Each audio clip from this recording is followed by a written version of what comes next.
Good afternoon, everyone, and welcome to today's Healthy Habits webinar. My name is Shane Adams. I am the Peninsula Site Coordinator for Monash Sport, and I will be your host for today. First, before we get started on today's webinar, we'll do an acknowledgement of country. Firstly, I wish to acknowledge the people of the Kulin Nations, on whose land we are gathered today.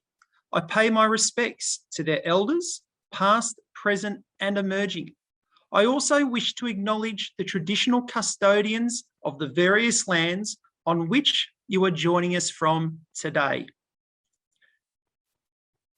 Before I welcome our two guests, I'll take this opportunity to walk you through how today's session will run. The Q&A function, or the question and answer function, can be found on the bottom of the Zoom toolbar.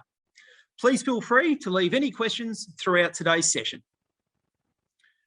Today, we will be joined by dietitians Merran, Blair and Julia Bazan to discuss emotional eating, sports nutrition, and answering any of your submitted questions.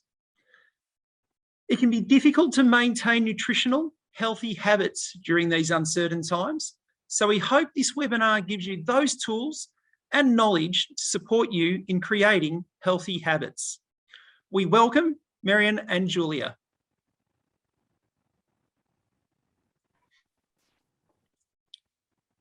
Hi, Shane. Hi, Julia. How's it going? Merran, how's it going? Good, thank you. Fantastic. That's great. Well, I think today it's a really, should I say for being the word, topical topic, I suppose, nutrition, particularly during the lockdown period. We've got a lot of questions to get through. So I think if both of you are in agreement, we'll get started and we'll try to maximize our time as much as possible. Sounds good. Fantastic. I'm ready. All right. Merran, I think we'll start with yourself. And we'll take this back we'll strip it right down. Can you explain to the audience what a dietitian is? Yeah, absolutely, Shane. So a dietitian is a healthcare professional who trains for a minimum of 4 years. Sometimes we have to do a bachelor and a master's. So a minimum of 4 years in the art and science of food, nutrition, and health. And that can be really broad. So what Julia and I do mostly is work one-on-one with people as dietitians. But dietitians also can work in broader contexts. We want people to be healthier via the food that they eat. And sometimes that can be, public health, like how are we advertising food to people? Is that legal? Is that ethical? And a dietitian might work in that space. They also might work with public health campaigns. I mean, in really very vast and broad contexts, dietitians work. But I think one of the biggest questions that comes up is what's the difference between a nutritionist and a dietitian? And so a nutritionist will be an expert in nutrition, but the difference is that a dietitian is actually trained to work with diseases. So if things start to get really complicated, say, for example, you have diabetes, liver disease, and some other complication, and a dietitian will be trained to help people be healthier in the context of those diseases. Yeah. But it's not only what we do, we also help people with just general nutrition advice if they might be struggling. And I suppose from a disease point of view, they're becoming more prevalent these days as well, aren't they? So hence the importance of dietitians. Julia, to expand on that, when is it advisable, I suppose, to seek the help of a dietitian? So when someone like myself, when would you advise someone like me to come to a dietitian? Yeah, I think as Merran said, I mean, one of the most obvious reasons would be if you do have a health condition that requires some sort of modification to your diet. Like, for example, if you had high cholesterol, there are a lot of quick fixes and sort of generalized health advice, I think, that's probably put out on the internet that isn't always accurate. And a dietitian is someone who knows how to help make any changes to your diet safe, but also can take into consideration that sort of medical, social, dietary background as well. I think another important one is if you're someone that knows or feels like you know what to do, but struggles to implement that change on your own, a dietitian can help sort of work alongside you to make changes that are actually going to fit within your lifestyle and make them a bit easier to sustain rather than, you know, something that's very like intense short term but doesn't last.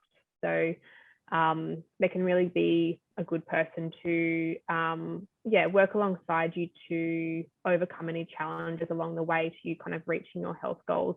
But also, I guess, they're just there to give you that support and accountability as well.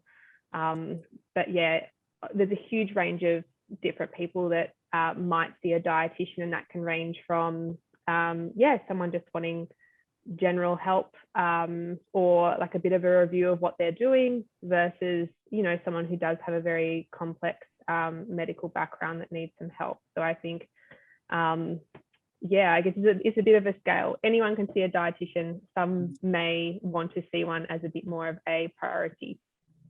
Yeah, fantastic. And I suppose from my experience, I've certainly seen, you know, a lot of people, they have great intentions and they'll start a healthy eating plan, but they find it very difficult to maintain that. You know, they might start off really well, first couple of weeks, great, but I suppose having a dietitian there who can support them along that journey, that would be a big help for them as far as being able to, I suppose, get over any sort of doubts that they might have about being able to long-term sustain a healthy eating plan for themselves. Definitely, and creating goals that are sustainable too, I suppose. Yeah. Fantastic.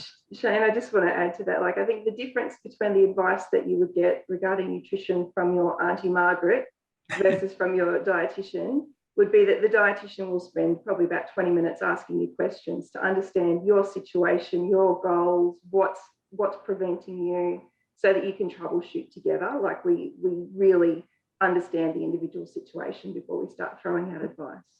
And I think that's really important, isn't it? Not to just take the advice from anyone, but to actually seek a trained professional when structuring an eating plan that's going to best suit yourself. It's not about just jumping on the internet or listening to a family member. It's about actually having something tailored by a professional. So yeah, I think that's really important.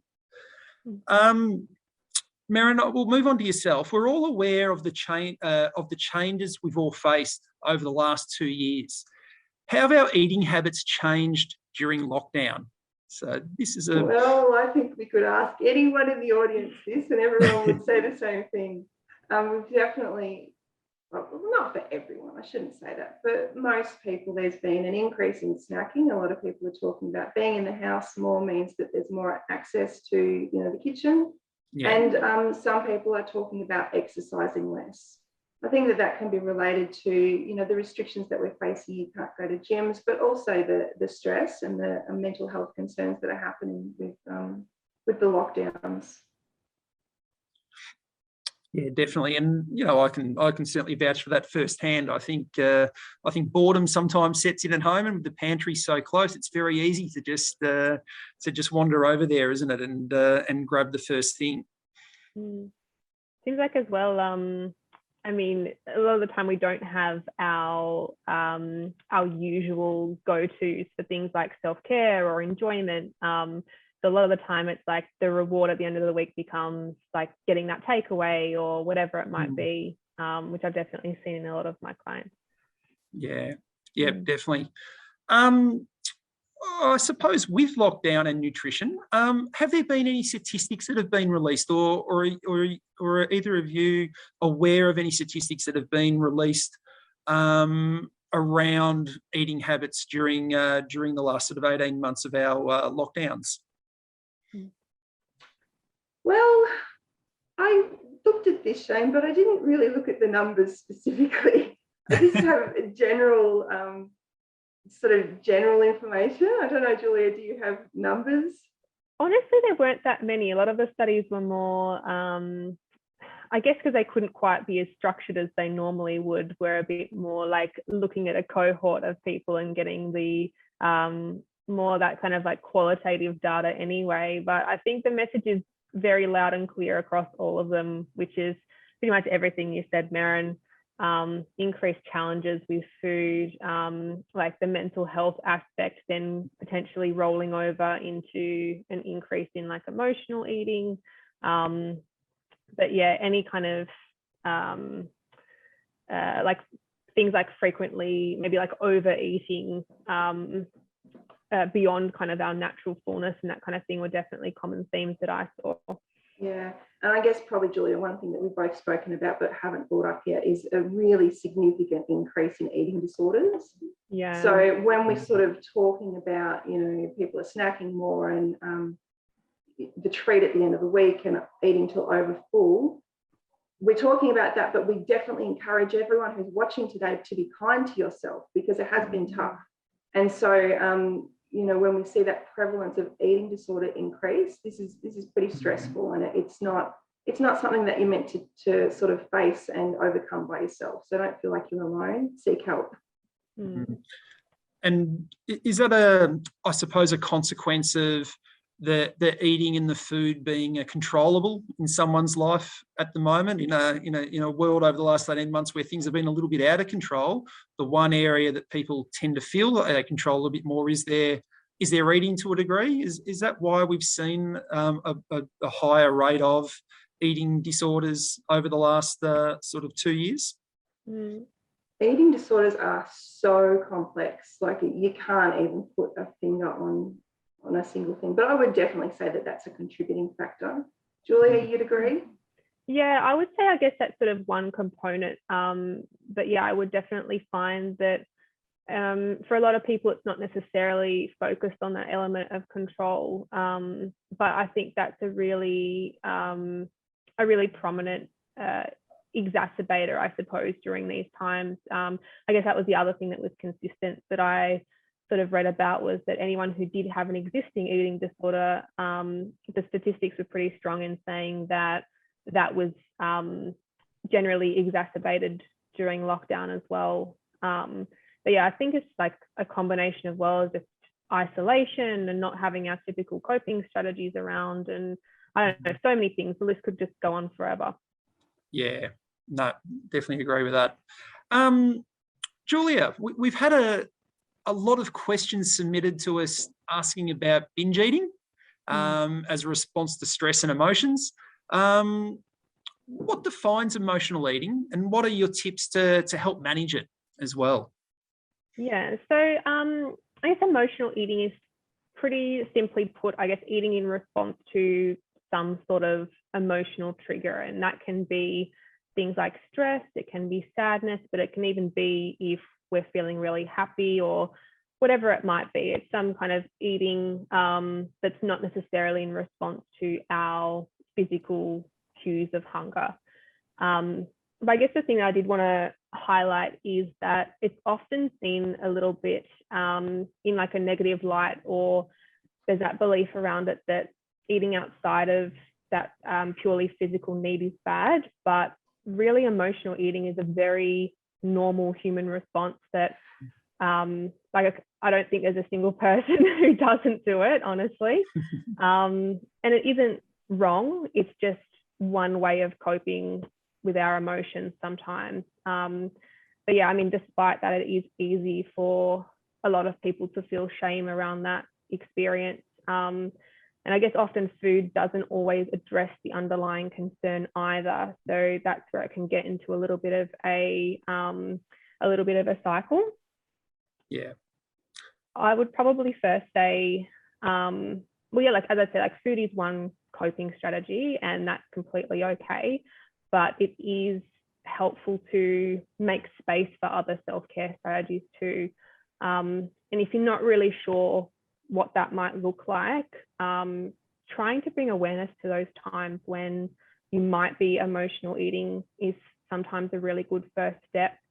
You know, it can feel very different from physical hunger, like it might come on quite quickly. We might have specific foods in mind, and often it does leave us feeling unsatisfied because we have that potential like unmet need essentially but really doing that in a curious and non-judgmental way as well. Not as an opportunity to kind of berate yourself for those eating times, but just to openly explore what might be leading to them. And Julia, how do you get people to do that? How do you recommend people do that? Journaling or like a diary entry or something?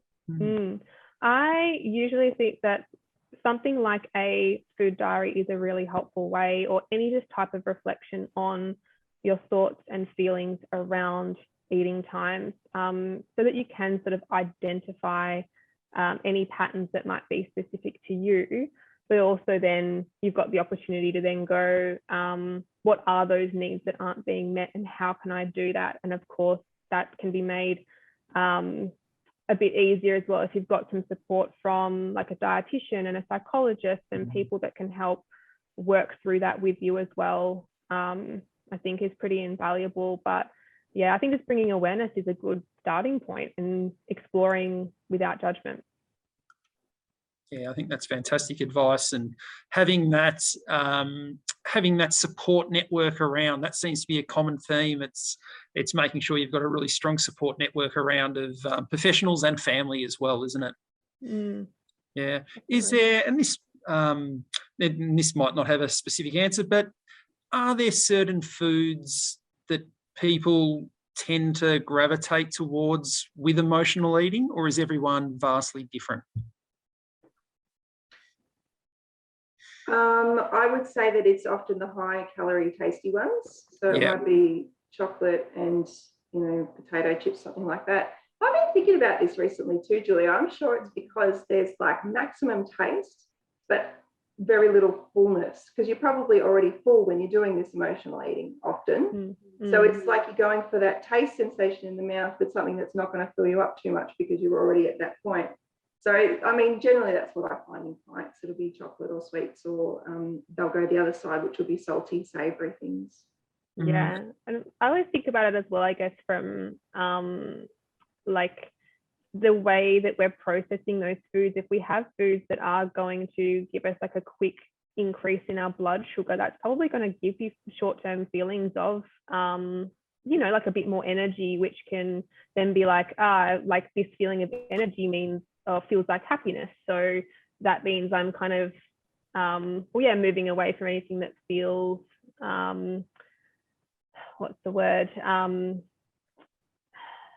that feels uncomfortable at that time, and having that short kind of burst of elation, I suppose. Yeah, I think that's something we probably should mention too, Julia, just that idea that, you talked about those uncomfortable emotions, and often that food is really designed to distract from uncomfortable emotions, whether that be boredom, the work that you don't want to look at, or, actual feelings of sadness or anger or whatever that you mentioned before, Julia. Definitely a good point. Really good points. Are there times of the day that people tend to emotionally eat more than others? Like, is it nighttime predominantly? Is it throughout the day? Is there a period of time where people are sort of, I suppose, at a higher risk of emotional eating? I would say nighttime. You go, Julia. I was just going to say, especially nighttime, I find, and most commonly when there's a bit of a pattern of maybe not eating quite as much during the day. And for some people that can be an intentional thing. And then by the end of the day, we're so ravenous that it's really hard to make intentional choices about eating anyway. So I think when we're tired and so forth at the end of a long day, it can be very easy to sort of just give in to your feelings and emotions, can't it, as well? Next question, food cravings was another common theme from our submitted questions. Why do we crave certain foods? And this has already been answered a little bit in some of your other responses. And how can we manage them? One person has said they had tried the method of ignoring their food cravings as well as giving into them, but found they both led to a downward spiral for them. Food cravings and how can we manage them? I would say, first of all, as Julia touched on just briefly before, make sure you're eating. regularly throughout the day. Sometimes a food craving is actually your body saying, I'm past the point of hungry now, and I'm really craving something that's energy dense because you haven't fed me for however many hours. So, general dietary advice that we would give to people is make sure that you're eating regularly throughout the day. And for most people, or some people, that would be 3 meals and 3 snacks. Some people are not snackers and they don't do that, but probably a minimum of 3 meals throughout the day is, what most people find comfortable.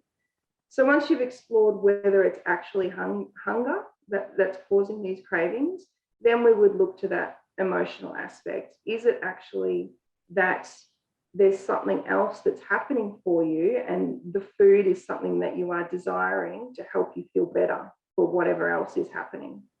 This stuff ends up being quite complex, Shane. It's sort of like, you can search the internet and food cravings, what to do about them. But, it's always about the individual and what's happening for that person. And so there's not really any blanket advice that we can give. There's only little things that we can say, which we find generally help people. And I think those are the 2 main things I would suggest.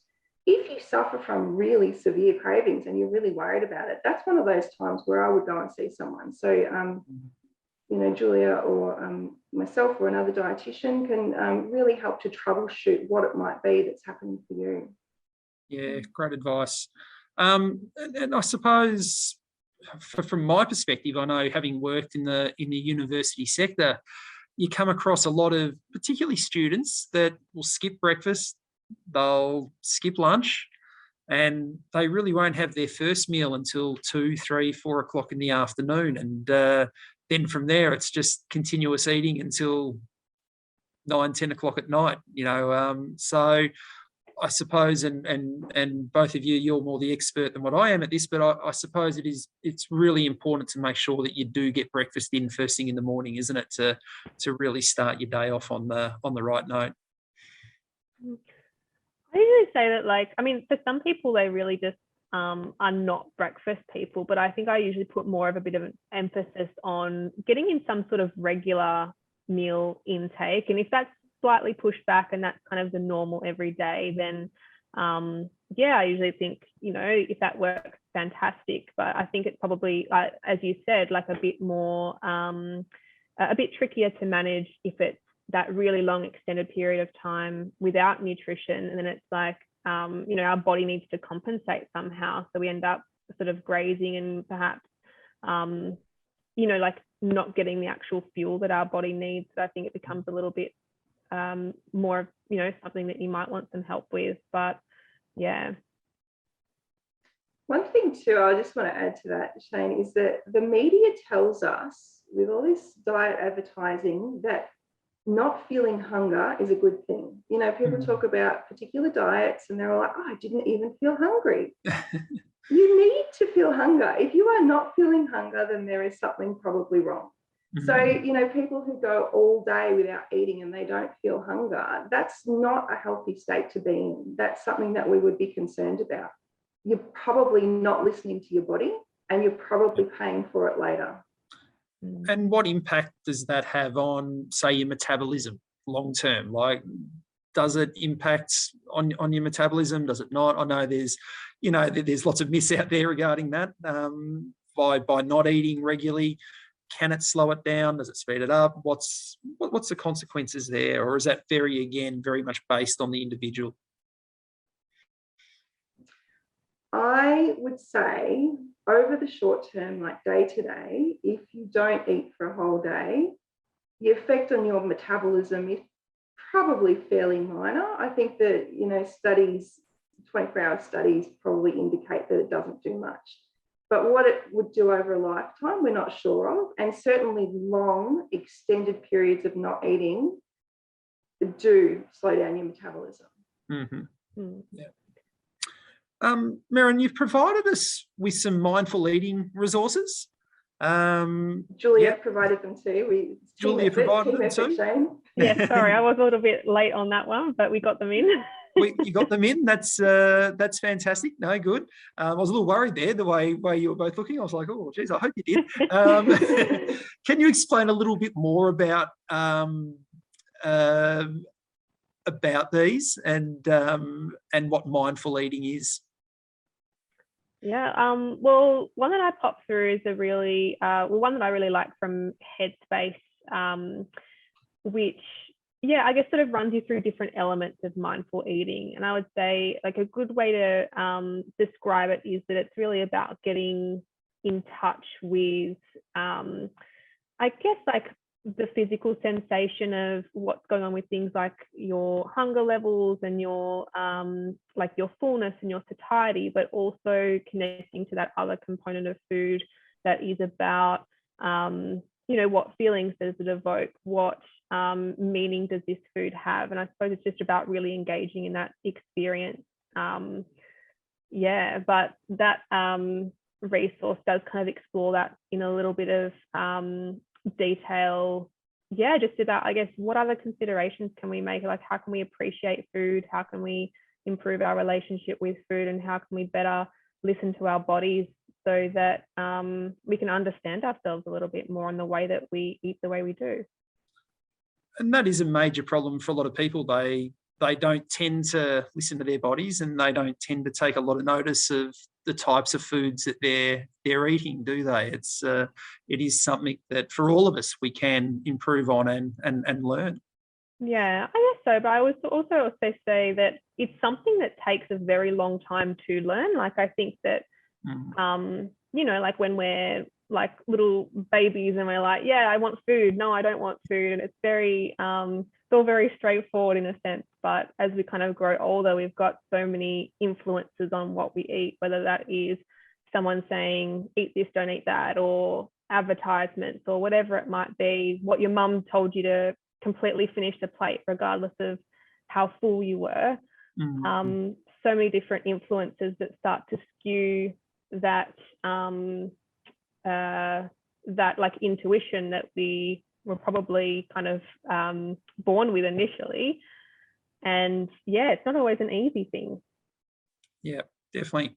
And I suppose that's a very good point, Julia. You know, I think, yeah, I'm a father of two, and I know there's probably parents listening in that, you know, we get concerned when our children don't finish their plate, but to a degree, I suppose they're a little bit more instinctive, aren't they, as to when they're full and not full, and we shouldn't really be getting too concerned about those sorts of things. I think we probably have a lot to learn from them, honestly. Very true. I think we might pivot away now from the topics of emotional eating and lockdown eating and so forth, and discuss a little bit about sports nutrition. Julia, is there a specific time frame when we should be eating before and after a workout, and what types of foods are ideal? Yeah, so I guess it's kind of a bit of a two-part answer to that question. And I think if you're someone that does do more intense exercise, if you're struggling to get through your workout for like lack of energy, or you've got a specific goal in mind, being a little bit more intentional about your routine can be really helpful. So as an example, if you were doing more intense exercise, it is really good to give your body some food that is rich in like easy to digest carbohydrates, that gives you some of that immediate fuel. And that could even just be something as simple as, you know, having a bit of cereal with some fruit and yogurt for breakfast, or yeah, like a slice of toast or something very simple that prevents any kind of stomach upset while you're exercising. And then afterwards, focusing on refueling, rehydrating your body, promoting that muscle recovery, preventing injury. And yeah, generally it's best to like within that first sort of 90 minutes or so after exercise to focus on that refueling. But either way, our body's still going to be doing that process for the rest of the day anyway. So like for most of my clients, I would generally just recommend timing their exercise around a mealtime, like having a snack in the afternoon and then working out before dinner, or, you know, even just having a small snack after their workout and their regular meal later on, which, you know, ideally you've got some carbohydrates to give you back that storage of energy, and some protein to help with the repair, whether that's like even like a chicken salad sandwich or like some fruit and yogurt or something simple. But really, at the end of the day, if you're just doing light to moderate exercise, you know, a few times a week, for example, it's very likely that you'll be able to get what you need from what's in your usual meals and snacks anyway, without actually having to change much. So it's sort of on a bit of a scale of, you know, maybe timing it around your meal times might be helpful if you're just more of a casual exercise goer, but gym goer. But if you have a very intense routine, it might be good to get some extra support in figuring out what additional things that you may need. Yeah, and I think you raised a really good question, or a really good point at the beginning of the question I asked before, regarding getting people getting upset tummies and feeling sort of that uncomfortable feeling before training. So I know for myself, if I eat too much before I work out, then yeah, I do tend to get that sort of feeling of an upset stomach. But having said that, on the flip side, it's still important to eat, isn't it, prior to exercise as well. So what advice would you have for I suppose, people like myself that do feel a little bit uncomfortable, particularly, I suppose with me, I tend to do more long distance sort of style training, so running and bike riding and so forth. And I've certainly noticed that it's quite common with people that do longer distance events. What kind of advice would you have for them around trying to minimise those stomach complaints? Yeah, I think like giving yourself a little bit of space before the workout, to like have that snack. You've got a little bit of a period of time, whether that's like the hour before, to let your body digest it. But I think the real emphasis would be on what type of food. Generally, if it is a more quickly digested carbohydrate, which, you know, I think again, like a lot of people or a lot of advertisements will tell you that these aren't you know, might not be the best foods to have, but really it's a really important part of things like exercise nutrition, because you know, if it's easily digested, you're going to get that energy, but it's not going to like when you start, you know, doing your long distance run, you're not still going to be digesting when you're doing that run, which is generally where a lot of those sort of like the cramping and that kind of thing is probably going to come from anyway. So I guess like don't be scared of a slice of toast and some jam, honestly. No, great advice. Yep, and I've certainly learnt that personally over time as well. So that's great. Yeah. All right, Merran, a topic that nearly does my head in a little bit, around protein shakes and supplements. Now, again, working in the university sector, we work with, you know, a diverse range of people, but predominantly 18 to 22, 23-year-olds. And protein shakes and supplements come up quite a bit. I suppose two-part question. One, are they necessary? And two, are they worth the money? And they are quite expensive. Oh, Shane, this comes up a lot, doesn't it? And it's like we're teaching people one person at a time. But if you are a professional, semi-professional athlete, they may be beneficial to assist with your requirements. But you would be someone who is training, I don't know, 3 hours a day, has your own on-staff sports dietitian and a whole team behind you. For the average gym goer, they're probably not necessary. So humans, we are interesting critters. We go, protein's good for me, therefore more must be better. But it just doesn't actually turn out to be that way. And we also like to go, that nutrient, protein, is good for me, therefore I should extract it from the food that it comes in naturally and consume only that. But food is so much more complex than that. You think about where protein comes from in our food sources. Tuna comes with fish oil, comes with a whole range of other nutrients. If it's in meat or other vegetable sources, you know, it comes with a range of nutrients. It never comes by itself. And there's a reason for that. We don't fully understand what that reason is. All we know is that when you eat whole foods and a whole range of them, you are much healthier. So the idea of extracting the protein from a food source and then only consuming that, it's very reductionist, and it's not what we know health where health comes from. So as Julia was saying before, timing your exercise around your meals, you're going to get the protein that you need to help with recovery. And most people can get all the protein that they need out of their 3 regular meals per day, plus or minus snacks as they see fit. There's a lot of this stuff online says you're supposed to have, I think it's 2 grams of protein per kilo of body weight. It's not true. The average person is 0.8 grams per kilo. We generally round that up to 1. Julia, you would do that? You round it up to 1. Easier. Easier, yeah. So 1 gram of protein per kilo of body weight for most people is perfectly achievable with normal food, and so most people would get over that automatically. Yeah. The worry is that if you are overloading your body with protein that it doesn't need, it has to process it. And part of that becomes these waste products, which your kidney has to process. Now, in healthy people, I don't think we have any evidence that it does any harm, but there have been incidences of people who are not necessarily healthy, and having their body process all this protein can actually be a really bad thing. So keeping within that range of what is a normal healthy diet is fine for the average gym goer.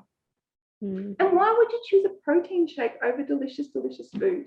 Exactly. I'm totally in agreement with you there. I suppose my next part to that is I hear a lot that I'm having this protein shake as a meal substitute.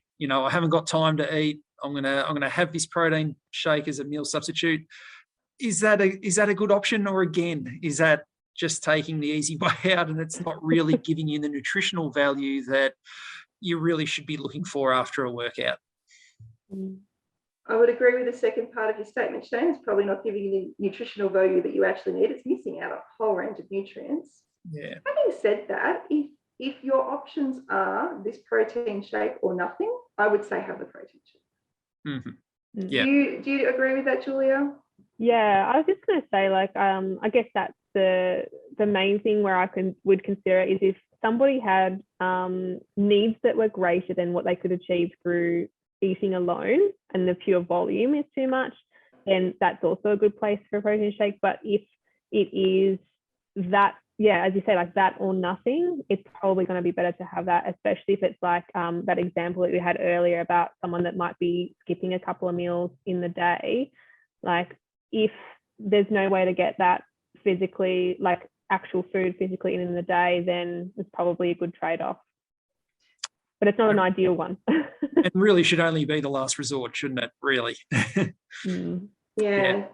Cheaper and healthier, just to maybe whip up a sandwich. I think so, isn't it? Yeah, a lot cheaper. On the cheaper note, I mean, as you were saying, like, you're going to, your body's going to try and get rid of what it doesn't need anyway. So probably a lot of that money is just not actually going into what you think it is, it's not going into building more muscle. We're probably just getting rid of it. And probably that's another thing that we need to say is that just having more protein is not a trigger to your body to produce muscle. It doesn't work that way. Yeah, and I think that's a really good point, and a bit of a misconception, isn't it, that the more protein I consume, the bigger my muscles are going to grow. I think that's that is a major misconception, isn't it? That's out there. Yeah, and that's where Julia and I handball back to the trainers at Monash Sport. You're achieving your protein requirements, and now you need to do the exercise to make it build the muscle. Yeah, very, very, very true. We've got an audience question. And I suppose this is still down the protein shake type sort of line of questioning. Is pre-workout worth it? So a pre-workout drink. So again, a lot of people we see now, and I suppose when I first started training, it was all about that protein shake after your workout. But over the last 5 or 10 years, it's really gone from that post-workout drink to that pre-workout drink, hasn't it? Again, is it the same sort of thing? Not really worth it. Much better off having having a meal sort of half an hour beforehand. Yeah, I think I would have to ask a lot more questions, honestly, because I think, like, if we're talking pre-workout, like, a coffee can be a good pre-workout, like gives you a little bit of energy.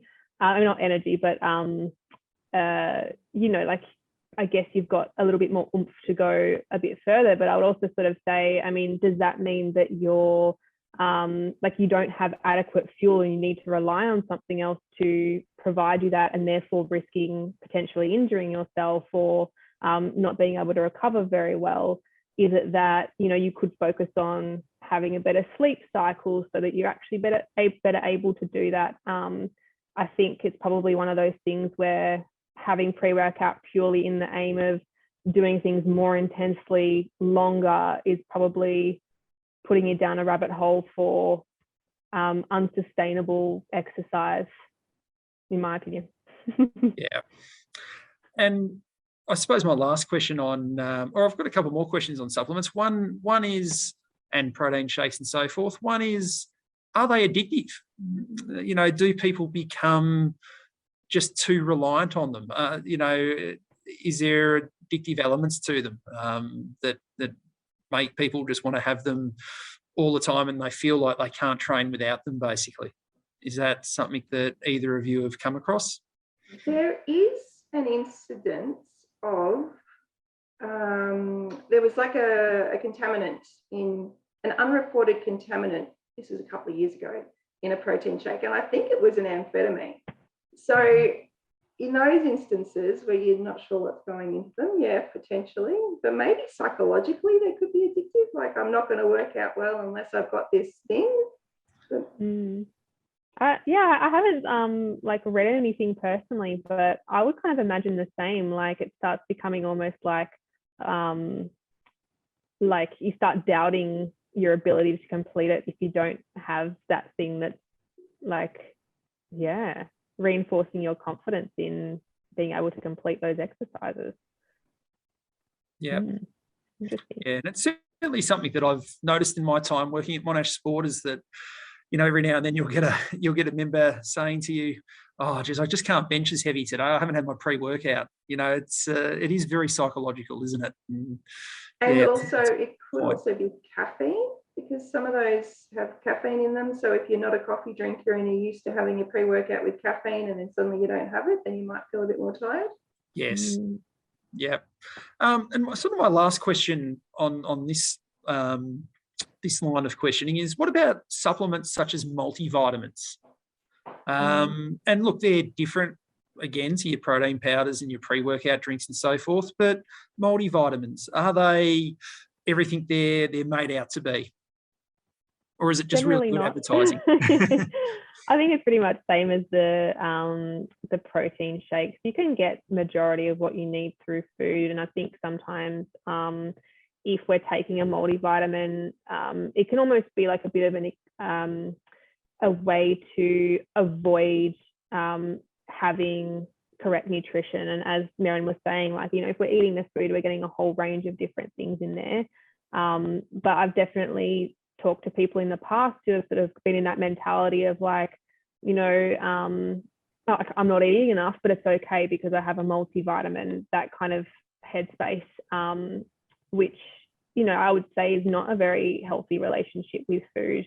But there's definitely a place for them, but it's probably a very specific place and not really for the general population. Yeah. I think too, Julia, you know, we see people who are coming often with a specific nutritional deficiency. It's not like you can have a B vitamin deficiency and not know about it. You would know about it. So, you know, with vegans, we might see people with B12 deficiency. It becomes apparent on their blood tests, and then they have a B12 vitamin. So, you know, these are things that aren't mysteries to us. We would know if someone has a vitamin deficiency. Yeah, and some of the multivitamins, well, they're so negligible in the actual amount of the vitamin or mineral that's in there that I don't think it wouldn't even be enough to correct the deficiency a lot of the time. And I guess it is potentially like bridging some sort of gap for some people, but at the same time, it's not going to do as much as what I think they're perceived to or advertised to do. Yeah. Yeah, there's lots of very clever advertising around multivitamins, isn't there, from companies? There's no question about that. A question for both. What advice do you have for people who are, say, new to an exercise routine, and who are finding they're feeling hungrier due to the increased exercise that they're doing, but they have a weight loss goal and they're trying to reduce their calorie intake. So they're doing more exercise, that's making them hungrier, but yeah, at the same time, they really want to lose weight. So what advice would you give to people such as that?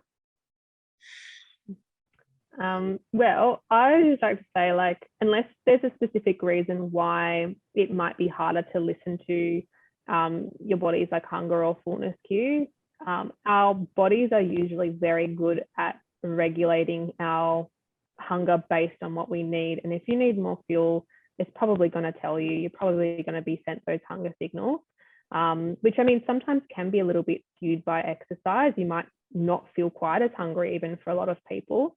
But at the end of the day, it's important to listen to those cues. If you want to be able to complete that exercise routine safely and keep coming back for sessions, and you know, your body's going to need that fuel to do so.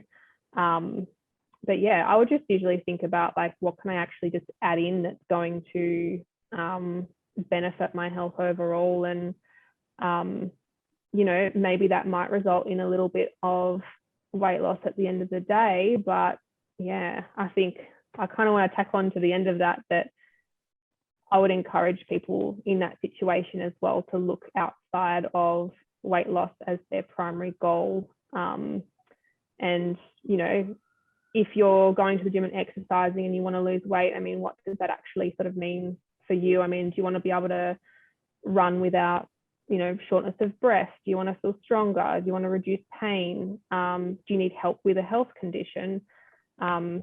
Number on the scale isn't always going to affect that, but restricting your intake to achieve it isn't a healthy way to do it, especially if you've got those hunger signals to fuel your body and you're actively ignoring them consistently. Yeah, I think that's fantastic advice. Yeah. I would probably add on to that too, Julia, and say make sure you're getting enough fluid. I reckon fluid can have a big impact. And make sure that you're eating nutritious foods, because often it's not just about, you know, weight loss and everything. We're very focused on calories, but it's about the vitamins and the minerals and the other things that your body needs to really support that muscle building and that fitness and those goals. So making sure that the food that you're having is really nutritious and whole food is also, I reckon, a good way of really supporting your body through exercise. Yeah, fantastic. Yeah, I think that's really good advice. That actually leads us to the end of our formal questioning for today, and time's certainly going quick, and it's a topic that I could talk about for hours. We do have quite a few audience questions that I'd like to get through. So we'll start with some of our audience questions, if both of you don't mind. Oh, I'm a bit nervous, Shane. I'm a bit nervous. Yeah, what are they going to ask? Yeah, I know. I have to see here. I've got a couple of curly ones, I think. No, they should be all okay. I haven't looked at the Q&A box yet, so I'm getting nervous. Here we go. All right. Well, we'll start off with hopefully a not too difficult one. Question one: how would you motivate yourself to keep a healthy lifestyle? And I think you've probably answered this question a little bit already in some of our lines of questioning that we've gone through, or some of our discussions that we've gone through earlier. But yeah, how would you motivate, or how do you keep yourself motivated to keep that healthy lifestyle? Such a good question. And I think Julia hit the nail on the head earlier. Wanting to lose weight, I know that we are bombarded with information that says that weight loss should be our ultimate goal. It is never a good motivator. It is not what gets you up in the morning for that 6 a.m. walk. It is not what stops you snacking late at night.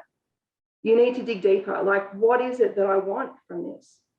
Really focusing on what your deeper goals are and what you're hoping to achieve, that's the thing that's going to help you stay motivated. And it's a complex process. Wouldn't you agree, Julia? Yeah, I think a place that I usually start is like, if I could wave a magic wand, like what would things with, like your diet or your lifestyle look like, and kind of work back from there. And like as you say, kind of break it down into goals that are based on that kind of intrinsic motivation, rather than trying to meet some kind of externally influenced goal. And I'll just add to that too, Shane, because there might be a bit of kickback where people say, oh, what do you mean weight loss isn't a good goal? If it was, we would all be super thin. It doesn't work. We just get bombarded and told that this is what we're supposed to be. But it's not really the point in life. The point in life is so much bigger than that. So you need to find what that bigger point is for you. What's that magic wand that you want to wave and achieve? Yeah. And weight is not a behavior, as we always see a lot. And that's exactly right. And weight ultimately doesn't dictate your happiness either, does it? You know, it's some people have this ideal in their head. If they get to a certain weight, then they're going to be happy. It's going to make everything better. But that's not the case. It doesn't quite work like that, does it? Yeah, actually, I think that's a good point, just on the motivation as well. And a common one that I always see is maybe like when I get to this point, I can do X, Y, Z, whether that is when I lose weight, I will feel confident. I think it's always important to start with where you're at and sort of go, you know what, I can actually choose to work on this thing now and take small steps and focus on that healthful behavior. Because if we're sort of always jumping forward to, I'll do this when, or like I'll start again Monday or whatever it might be, like we're just never going to get there. And I think what you just said there, Julie, is really powerful. Like, I'll feel more confident when I lose weight. Well, what can I do right in this moment to feel confident? And after not seeing a hairdresser for 2 years, my haircut is good. I can't wait for my next haircut. I don't think you're alone there. Yeah. Definitely not. Have you got one booked in? Well, I haven't officially, Shane, but I have sent her a message and she said she's putting me top of the list. So fantastic. See how that goes. No, brilliant. We're just going to move back to the topic of supplements for 1 second. What about supplements for blood sugar balancing and things like that? And I know the audience has asked a question around that, and I'm not even going to try to pronounce what they've mentioned there. In Austrial, I think it might be called, for blood sugar balancing. I don't know if I've pronounced that right or if you've heard of that before, but can I get a little bit of background on that potentially? I haven't heard of that specific one, but as far as I know, there aren't really any that actually do effectively maintain blood sugars unless it's a prescriptive medication. I mean, there can be some small compounds, but I don't think many that you could get through a pill or a supplement, but I'm not 100% if, you know any more, Merran? The inositol, I'm not read up on it. I do feel like if it was really effective, we would have heard of it. But I do have another example where a couple of years ago, there was a big thing about chromium supplementation. I'm pretty sure it was chromium, to balance blood sugars and prevent sugar cravings. And then a couple of years later, there was a big systematic review that found that increased doses of chromium were causing or increasing the risk of pancreatic cancer or something pretty extreme. And they found that a particular form of this supplement was actually being processed within the body negatively and causing a whole lot of problems. So supplements are not always safe. They're not always natural, and you have to be really cautious. And so that is a question that I would definitely ask a healthcare professional. And I promise if you came to see myself or Julia, we would do a bit of research before we just came up with something off the cuff to tell you. Yeah. So we might have to get back with Stewie on that one. Yeah. And a good point there, I mean, about it not always being safe, I guess. They don't necessarily need to actually be regulated in any way. If it says it's a traditional supplement, it doesn't need to be regulated. They can put whatever they want in there. And we have to be very careful about following trends that we read on the internet, don't we? And following the advice of, well, people that aren't necessarily professionals in their chosen, well, from a nutritional point of view or a dietitian point of view, they're not professionals in that area. We've got to be very careful with the information that we read and take on board. Be very careful of nutrition advice that comes from someone who doesn't ask you 20 minutes of questions first. Yes, very, very true. And then probably does 20 minutes of research after, if not more. Yes. Look, I could talk like I said before, I could talk on this topic for hours, but we are running short on time. So I've only got one last question. And I do apologise for everyone else that has submitted questions that we haven't got to today. But the last question that I have is, where can our audience reach the both of you for a one-on-one consultation if they choose to do that? Well, I am at Monash Uni Health Services, so both at Clayton and Caulfield campus, but at the moment it doesn't really matter. It's all telehealth currently, which hopefully will change soon. But yeah, reception at either campus can run you through, but all student appointments under a care plan, which is basically like a Medicare plan where you can get rebated sessions, are bulk billed, so there's no out of pocket. Fantastic. That's great, and it's great that you've been able to sort of pivot to that telehealth platform over this period, so you become really accessible to obviously everyone. Definitely. And I'm working up at base at Notting Hill, but I'd probably recommend that, as Julia said, you can get free sessions with a care plan if your GP deems it necessary. So probably start with the GPs at University Health Services and see where they funnel you through. Fantastic. That's great advice. And look, that brings us to the end of our webinar today. Merran and Julia, thank you so much for joining us. I think that's been a really insightful and in-depth look at nutrition. I'm hoping our audience got a lot out of that, which I'm sure they have. So thank you very much for joining us today. Yeah, thanks for having us. No worries. Thank you, Monash Sport and Shane. You guys are very good at organising these sessions and making sure that our student population has all the information that they need.